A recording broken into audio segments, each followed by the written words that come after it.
하나님 말씀입니다. 하나님 말씀은 로마서 8장 35절에서 39절까지 말씀입니다. 로마서 8장 35절에서 39절까지 말씀입니다. 찾으신 줄 알고 함께 읽겠습니다. 누가 우리를 그리스도의 사랑에서 끊으리요? 환난이나 공고나 박해나 기근이나 적신이나 위험이나 칼이랴. 기록된 바 우리가 종일 주를 위하여 죽임을 당하게 되며 도살당할 양같이 여김을 받았나이다 함과 같으니라. 그러나 이 모든 일에 우리를 사랑하시는 이로 말미암아 우리가 넉넉히 이기느니라. 내가 확신하노니 사망이나 생명이나 천사들이나 권세자들이나 현재일이나 장래일이나 능력이나 높음이나 기쁨이나 다른 어떤 피조물이라도 우리를 우리 주 그리스도 예수 안에 있는 하나님의 사랑에서 끊을 수 없으리라. 아멘. 네. 이 시간은 우리 교회에서 함께 신앙생활하고 계시고 또 기독대학 인회 전북지부 ESF 책임 간사로 섬기시는 양혜홍 목사님께서 말씀 전해주시겠습니다. 단위에 올라오실 때 큰 박수 부탁드리겠습니다. 네, 안녕하세요. 찬양 열심히 불렀더니 목이 벌써 나갔습니다. 큰일 났습니다. 저는 올해 1월 셋째 주부터 온누리교회에 출석하고 있습니다. 그 전에는 군산과 익산에서 교회를 섬기고 또 사역을 섬기다가 올해 1월 셋째 주부터 주님의 부르심으로 온누리교회에 출석하게 되었습니다. 저는 말씀해 주신 대로 ESF라고 하는 대학생 선교단체에서 사역을 하고 있습니다. 대학생 선교단체에 대해서 많이들 아시죠? 예, 그러실 줄 알았습니다. 우리나라에는 각 세대별로 이렇게 사역을 담당하는 분들이 계시는데요. 저는 대학생들을 선교의 대상으로 삼고 사역을 하고 있습니다. 올해로 18년 차 사역을 하고 있고요. 지역교회와 이렇게 연계해서 함께 협력해서 다음 세대인 청년 세대를 어떻게 하든 세워보려고 노력을 하고 있습니다.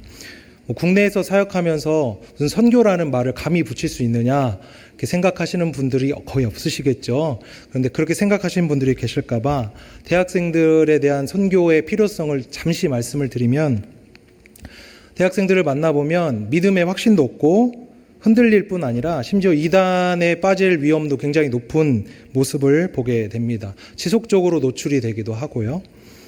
또 교회를 다닌다고 해서 이렇게 대화를 좀 해보면 모르겠습니다. 교회에서는 굉장히 신앙 있는 모습일지 모르지만 대학가에서의 그 모습은 별로 그렇지 않은 모습을 목격하기도 합니다. 이런 복잡한 상황에서 저와 여러 사역자들이 대학생들에게 바른 복음을 좀 전해보자, 그들을 말씀으로 가르치고 양육하고 교회로 돌려보내서 다음 세대를 잘 세워나가보자, 이런 마음으로 사역을 하고 있습니다. 저는 저희 단체가 전국구입니다. 전국에서 활동을 하고 있는데 전주에서 활동을 하고 있습니다. 전주 지역을 다 담당을 하고 있고요. 전주에 있는 대학들은 다 저희가 들어가서 활동을 하고 있습니다. 혹시 자녀들 중에서 대학을 다니고 계신 분들 계시면 저희에게 연결해 주시면 제가 잘 도와보겠습니다. 사람 만들어서 보내드릴 테니까 믿고 맡겨 주시면 좋겠습니다. 며칠 전에 최강 목사님께서 저에게 연락을 주셨어요. 이번 주 주일 오후 예배 설교를 좀 해라. 알 수 있는지 물으셨습니다. 해라 하진 않으셨고요. 여러 가지로 부담이 되었습니다. 급하게 설교를 준비해야 된다는 그런 사실도 있었지만, 사실 제가 1월 셋째 주부터 굉장히 조용히 교회를 다니고 있었거든요. 제가 말을 꺼내지 않는 한 제가 목사인 줄 아무도 모르시잖아요. 그죠? 그래서 좀 편하게 다니고 있었습니다. 그런데 이렇게 설교를 하게 되니까 제가 이제 사실은 목사였습니다 라고 저를 밝히는 것이 되는 것이라 좀 부담스러웠습니다. 앞으로는 조금 더 거룩한 모습으로 교회를 다녀야 될 것 같습니다. 식당에서 줄도 잘 서고, 오늘 그래서 굉장히 성실하게 줄을 섰습니다. 뒤에 분한테 막 양보도 해드리고요.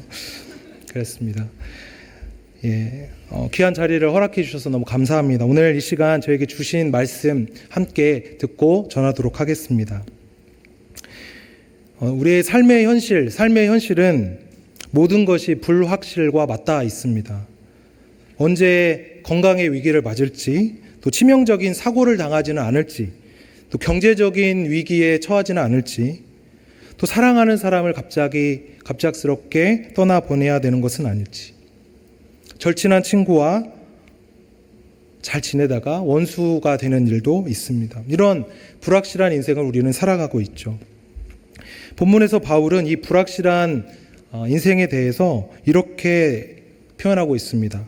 환난이나 곤고, 박해, 기근, 적신, 위험, 칼, 이렇게 나열하고 있습니다. 그렇죠. 인생은 치열한 삶의 현장입니다. 바울도 자신이 처한 그 삶의 현장을 굉장히 처절하게 살아내었습니다. 바울은 자신의 처지를 시편 말씀에 빗대어서 오늘 36절에서 말씀합니다. 시편 44편 22절 말씀인데요. 우리가 종일 주를 위하여 죽임을 당하게 되며 도살당할 양같이 여김을 받았나이다. 도살당할 양은 어떤 양입니까? 죽음 위기에, 죽음 직전에 처한 양입니다. 우리의 삶이 이렇다는 겁니다. 이것이 무겁고 힘들게 다가오는 이유는 뭘까요? 바로 우리가 할 수 있는 일이 하나도 없기 때문입니다. 불확실한 미래 앞에서, 불확실한 인생 앞에서 우리는 과연 어떻게 살아야 할까요? 바울은 그가 어려운 환경에서도 확신할 수 있었던 비결에 대해서 오늘 말씀으로 가르쳐주고 있습니다. 바울의 비결 배우고 싶으시죠? 이것은 자신이 로마서를 읽는 이 성도들에게 내가 너희보다 믿음이 크다라는 것을 자랑하지 않습니다.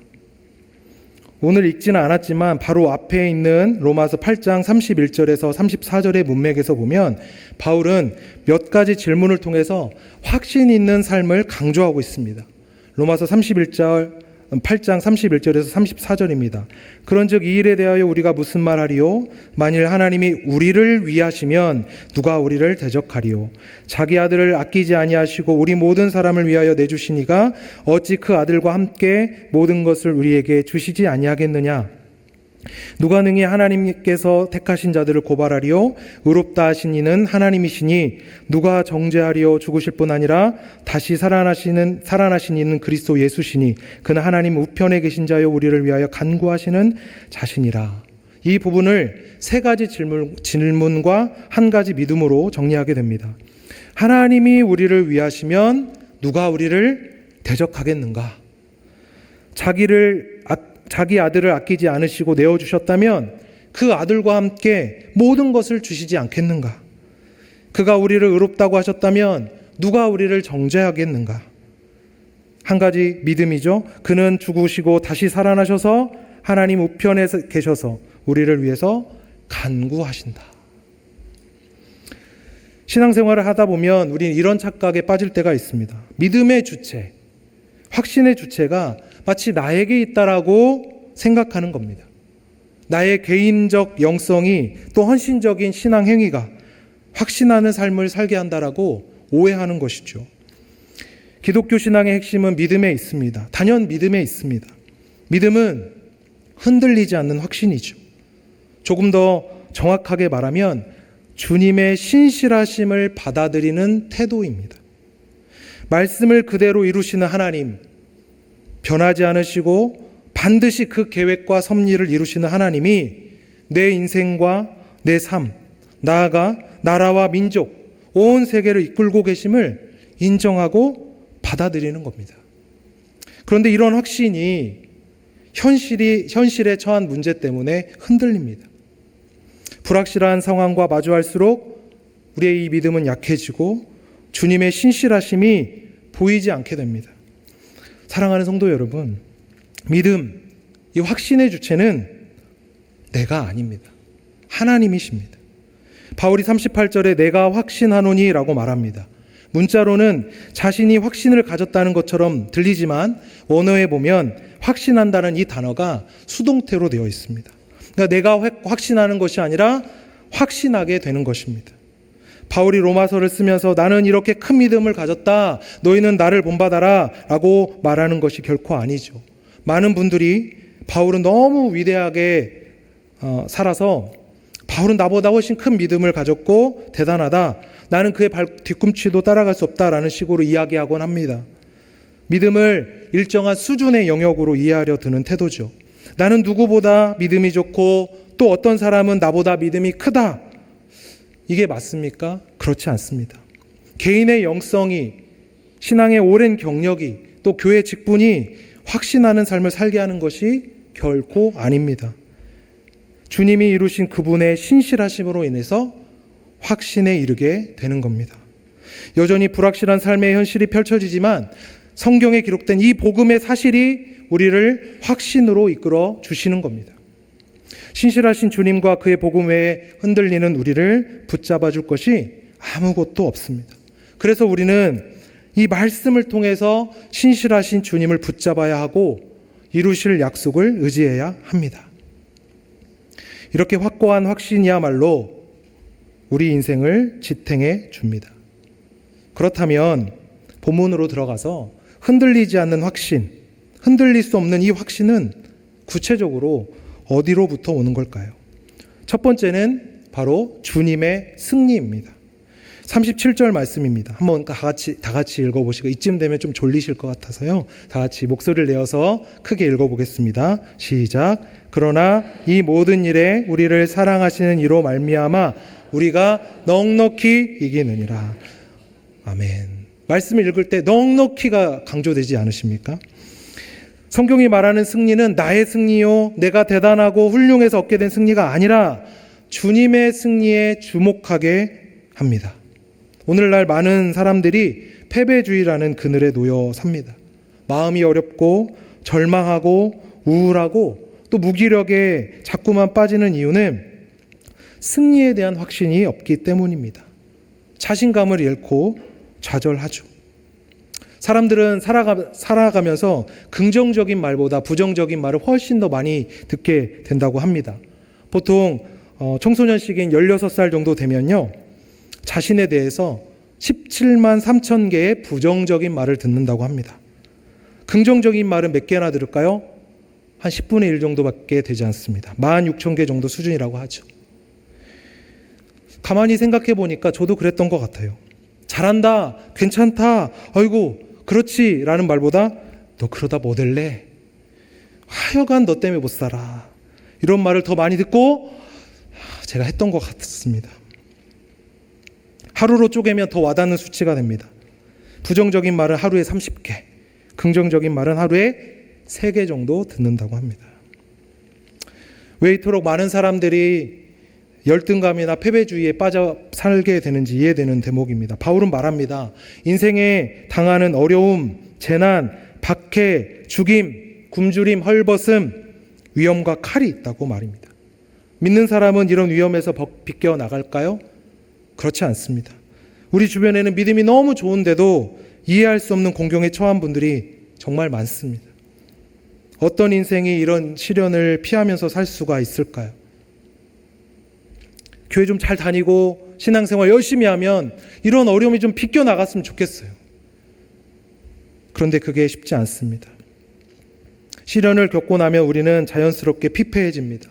마음은 강팍해지고 다른 사람에 대해서도 점점 인색해지는 것을 느끼죠. 바울이 인용한 이 시편의 말씀처럼 도살당한 양같이 그런 취급을 당합니다. 이런 상황에서 믿음을 지켜라, 신앙의 자리를 지켜라, 헌신해라, 이런 말을 제대로 반응할 수 있을까요? 이런 말에 제대로 반응할 수 있을까요? 저희 단체는 특징상 여러 기관과 교회 그리고 성도님들의 후원으로 운영이 됩니다. 이런저런 기회로 후원자들을 만나게 되는데요. 각자가 처한 정말 어려운 상황, 말 못할 어려운 상황들을 듣게 됩니다. 듣는 제가 정말 마음이 아프고 괴로운데 당사자는 얼마나 힘들겠습니까? 저는 그래서 차마 그 자리에서 저희 사역에 관심을 좀 기울여 주십시오. 이 캠퍼스 사역, 대학 사역이 너무나 중요합니다라는 말을 꺼내지 못할 때가 종종 있습니다. 지금 이분은 너무 그 삶의 현장에서 치열하게 살아가고 있는데 어떻게 저의 입장만 전달할 수 있을까? 그렇습니다. 함께 동시대를 살아가는 믿음의 동지인 옆에 있는 우리 성도님들이 각자의 자리에서 나름의 이유로 공경에 처해 계십니다. 바울이 나열한 그런 시련이 그리 멀리 있지 않아 보입니다. 이런 삶의 상황에서 승리를 확신하며 산다는 것이 거의 기적에 가깝습니다. 그럼 도대체 바울은 무슨 자신감과 근거로 승리를 확신할 수 있다고 말하는 걸까요? 나의 승리에 주목하지 않고 바로 주님의 승리에 집중하는 겁니다. 주님의 승리는 뭡니까? 십자가와 부활로 분명하게 드러났습니다. 주님을 따르는 모든 성도는 예수 그리스도와 함께 십자가에서 죽고 또한 그리스도와 함께 부활했음을 믿습니다. 갈라디아서 2장 20절이죠. 내가 그리스도와 함께 십자가에 못 박혔나니 그런즉 이제는 내가 사는 것이 아니요 오직 내 안에 그리스도께서 사시는 것이라. 이제 내가 육체 가운데 사는 것은 나를 사랑하사 나를 위하여 자기 자신을 버리신 하나님의 아들을 믿는 믿음 안에서 사는 것이라. 아멘. 십자가와 부활의 경험이 승리에 대한 확신을 제공합니다. 십자가와 부활이라는 이 역사적인 사건, 객관적인 진리가 나의 주관적인 사실이 되는 겁니다. 죽음으로 끝난 인생이 아니라 부활을 소망하는 인생이 될 수 있는 유일한 비결입니다. 십자가와 부활로 보여주신 주님의 승리가 나의 것이 되게 하시는 사건인 겁니다.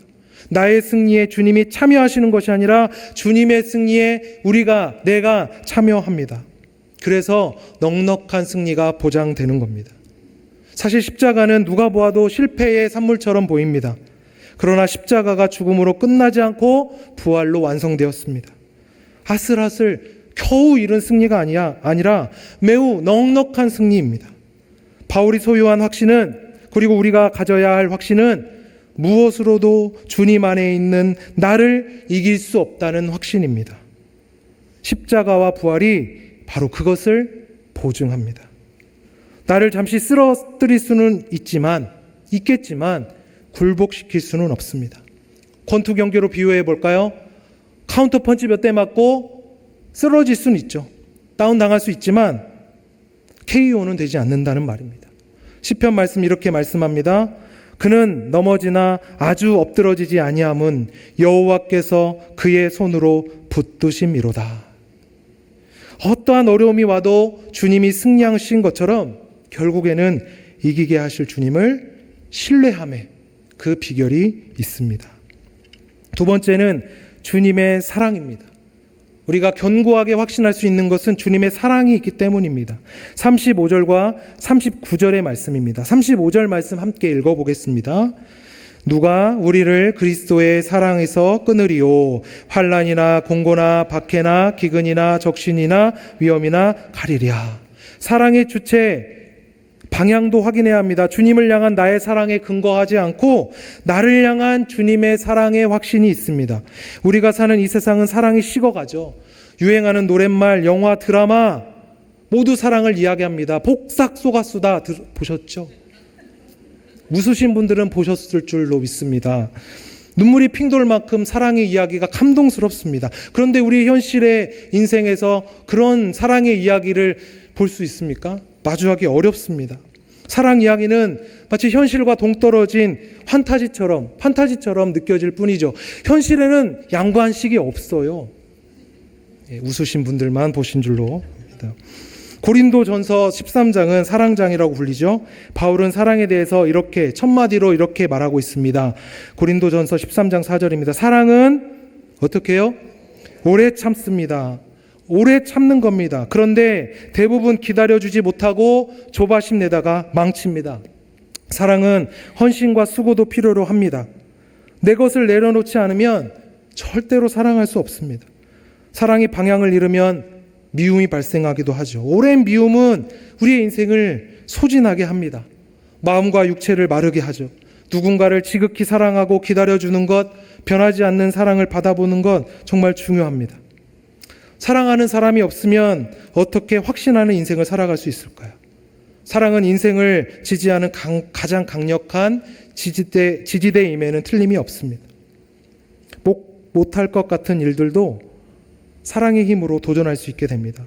제가 대학 캠퍼스 선교사로 사역한 지 올해 18년 차가 되었다고 말씀드렸는데요. 그동안 힘들고 어려워서 그만두고 싶은 적이 정말 많았습니다. 손으로 헤아릴 수가 없어요. 특히 코로나 때 대학생들이 대학에 오질 않는 거예요. 전도하러 나가야 되는데 대학이 텅 비어 있었습니다. 암담했습니다. 아내에게 집에 가서 이야기했습니다. 하루 종일 공치는 거예요. 대화할 사람이 없습니다. 카페 가서 아메리카노요. 이게 첫 마디입니다. 말할 사람이 없어요. 그래서 아내에게 가서 이렇게 말합니다. 이제 그만할 때가 되었지 않을까? 이 말하면 많이 묵었다 아이가. 이렇게 막 하소연을 했습니다. 그럴 때마다 아내는 저를 지탱해 주었습니다. 저를 향한 사랑뿐만 아니라 주님을 사랑하기 때문에 주님이 사랑하시는 대학생 사역의 초심을 지켜나가자. 초심을 기억나게 해 주었습니다. 그 사랑이 저를 이곳까지 이끌어 주었을 뿐만 아니라 주님의 사랑이 비로소 저를 넘어지지 않게 붙들어 주셨습니다. 미움과 증오가 가득한 세상을 우리는 살아갑니다. 이런 세상, 정치가 과연 세상을 바꿀 수 있을까요? 세상을 완벽하게 바꾸지 못합니다. 권력이 세상을 바르게 이끌어가지 못하죠. 우리는 어떻게 흔들리지 않는 확신을 가지고 인생을 살 수 있을까요?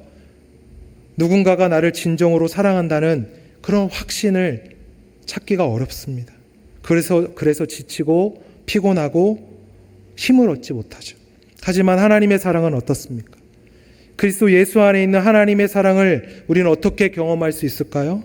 바울의 표현대로라면 우리는 오직 예수님을 통해서 하나님의 사랑을 비로소 경험할 수 있다고 합니다. 십자가 사건을 통해서 하나님이 우리를 어떻게 얼마나 사랑하는가를 보고 경험할 수가 있습니다. 부활을 통해서 우리를 향한 하나님의 사랑이 끝나지 않았다는 사실도 확인할 수 있습니다. 그 놀라운 사랑을 경험하면서 내 인생을 지지해주는 가장 큰 힘을 공급받게 됩니다. 누구나 사랑을 받고 싶어 합니다. 그런데 그것이 잘 채워지지 않죠. 채워도 채워지지가 않습니다. 그래서 엄습하는 불안과 짜증스러운 인생을 살죠. 하지만 십자가와 부활에 담긴 주님의 사랑은 어떻습니까? 요한일서 4장 18절 이렇게 말씀합니다. 사랑 안에 두려움이 없고 온전한 사랑이 두려움을 내쫓나니 두려움에는 형벌이 있음이라. 두려워하는 자는 사랑 안에서 온전히 이루지 못하였느니라. 사랑 없는 세상에 사는 우리는 두려움을 갖습니다. 그러나 우리를 향한 주님의 사랑이 두려움을 내어 쫓습니다. 사랑이 우리를 두려움에서 비로소 해방합니다. 예수님도 그러한 삶을 우리에게 보여주셨습니다. 예수님은 공생애를 시작하시기 전에 세례 요한에게 나와 요단강에서 세례를 받으셨습니다. 그때 하늘이 열리고 음성이 들렸습니다. 마태복음 3장 17절입니다. 하늘로부터 소리가 있어 말씀하시되 이는 내 사랑하는 아들이요 내 기뻐하는 자라. 하나님의 사랑이 예수님을 보증했습니다. 예수님은 이 확신으로 공생애를 사역을 성공적으로 수행하셨습니다. 공생애 사역 중에도 베드로, 야고보, 요한과 변화산에 오르셨을 때 한 번 더 이 음성을 들으셨습니다. 마태복음 17장 5절이죠. 말할 때 호련히 빛난 구름이 그들을 덮으며 구름 속에서 소리가 나서 이르시되 이는 내 사랑하는 아들이요 내 기뻐하는 자니 너희는 그의 말을 들으라 하시는지라. 예수님의 사역을 이끄는 중대한 힘은 바로 하나님의 사랑이었습니다. 주님께서 우리를 보시면서도 말씀하십니다. 너는 내 사랑하는 자녀요 내 기쁨이다. 너는 내 사랑하는 자녀요 내 기쁨이다. 이 말보다 더 깊은 확신과 위로가 있을까요? 나를 향한 하나님의 사랑이 인생에 견고한 확신을 안겨줍니다. 사랑하는 성도 여러분, 예수님 안에 있는 하나님의 사랑을 확신하시기 바랍니다. 변개치 않으시는 절대로 흔들리지 않는 이 하나님의 사랑으로 확신을 회복하시기 바랍니다.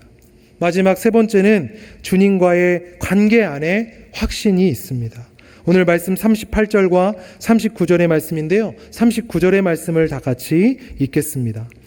높음이나 기쁨이나 다른 어떤 피조물이라도 우리를 우리 주 그리스도 예수 안에 있는 하나님의 사랑에서 끊을 수 없으리라. 아멘. 주님과의 관계에서도 중요한 포인트는 내가 주님을 붙드는 것이 아니라 주님이 먼저 나를 붙드심을 확신해야 한다는 겁니다. 내가 주님을 붙들면 놓칠 수밖에 없지만 주님이 나를 붙드시면 절대 놓지 않으십니다.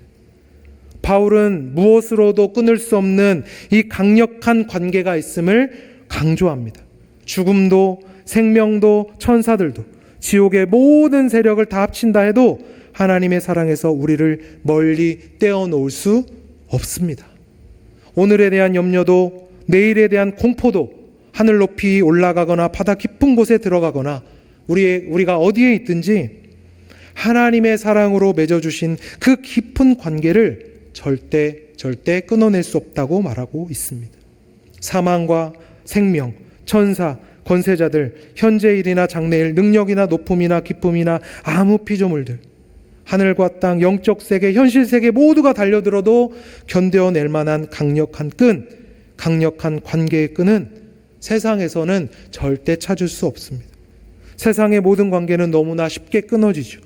과연 누가 나를 이 위험한 세상에서 나를 놓치지 않고 끝까지 붙들어 주는가? 바로 하나님과의 관계입니다. 우리 성도님들은 하나님과의 관계를 확신하고 계십니까? 나는 연약하여도 주님은 나를 포기하지 않고 강력한 사랑의 끈으로 지탱해 주신다는 것을 확신할 수 있습니다. 왜냐하면 하나님은 그것을 인간의 역사 속에서 수없이 많은 증거물로 우리에게 남겨주시고 보여주셨기 때문입니다. 또한 하나님과의 관계는 우리 신앙의 공동체, 교회의 관계를 만들어냅니다. 하나님의 관계만큼은 아니지만 이 험난한 세상 속에서 주님과의 관계를 더 단단하게 하고 살아갈 힘을 제공해 줄 이 교회를 세우십니다. 하나님과의 관계, 그리고 함께 믿음을 지켜나가는 믿음의 동료와의 관계를 확신하고 신뢰함으로 이 세상을 살아간다면 분명 위대한 일이 일어나게 될 줄로 믿습니다. 말씀을 맺겠습니다. 나를 보면 절대로 확신이 생기지 않습니다. 불안과 때로는 절망이 가득하죠. 확신은 내 의지적으로 만들어낼 수 없습니다. 확신하자 해도 확신할 수 없어요. 확신은 외부로부터 옵니다. 확신은 하나님의 선물입니다. 십자가에서 우리의 인생을 견고하게 지탱해주는 확신을 발견합니다. 십자가와 부활의 이 승리와 사랑, 관계가 다 들어가 있습니다. 무엇으로도 그것을 무너뜨릴 수 없는 흔들리지 않는 견고한 성과 같습니다. 주님 안에 있는 우리는 그 어떠한 고통과 어려움이 있다고 하더라도 견고하게 설 수 있습니다. 혹시 모진 상황 속에서 방황하고 계십니까? 확신이 없어서 불안하고 의심을 품고 계시진 않습니까? 주님의 말씀으로 돌아가서 주님이 행하신 일에 대한 확신을 회복하시기 바랍니다. 그것이 인생을 견고하게 살아갈 힘이 되어줄 줄로 믿습니다. 사랑하는 우리 성도님들, 이 시간 그러한 확신을 가지고, 흔들리지 않는 견고한 확신을 가지고 믿음으로 나아가시기를 간절히 소원합니다. 이 시간 말씀을 생각하면서 잠시 기도하시겠습니다. 우리의 확신을 흔들리게 하는 이유가 무엇입니까? 불안한 현실들, 두렵게 하는 나의 상황들이 혹시 나의 믿음을, 주님과의 견고한 그 고리를 자꾸만 흔들고 있지는 않습니까? 이 시간 말씀을 기억하시면서 주님 안에 확신이 있음을 고백하기를 원합니다. 주님이 승리하셨습니다. 주님이 우리를 끝까지 사랑하십니다. 또한 주님 관계 안에 우리가 있음을 확신하며 주님, 나의 일상을 든든하게 지켜주신 주님과 함께 살아가기를 소원한다고 이 시간 고백하며 결단하며 기도하도록 하겠습니다. 다 같이 기도하시겠습니다. 살아계신 하나님, 감사합니다. 우리 인생에 확신이 부족합니다. 쉽게 넘어지고 불안하며 두려움에 사로잡힐 때가 있습니다.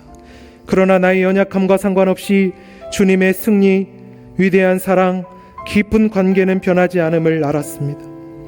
그리고 바울이 그 위태로운 상황 속에서도, 그 시대 속에서도 복음을 들고 고군분투할 수 있었던 비결을 알았습니다. 그것은 나 자신의 인생 노하우가 아니라 주님이 주시는 확고한 확신에 있었습니다. 사랑하는 우리 전주 온누리교회 성도님들이 모두가 말씀 안에서 확신을 얻고 믿음을 견고히 지켜나갈 수 있도록 주여 지켜주시옵소서. 이제는 우리 주 예수 그리스도의 은혜와 하나님의 사랑과 성령의 교통하심이 견고한 확신 가운데 흔들리지 않는 믿음으로 교회와 가정, 그리고 주어진 모든 일상을 살아내기 간절히 소원하는 전주 온누리교회 모든 성도들과 함께 있을지어다. 아멘.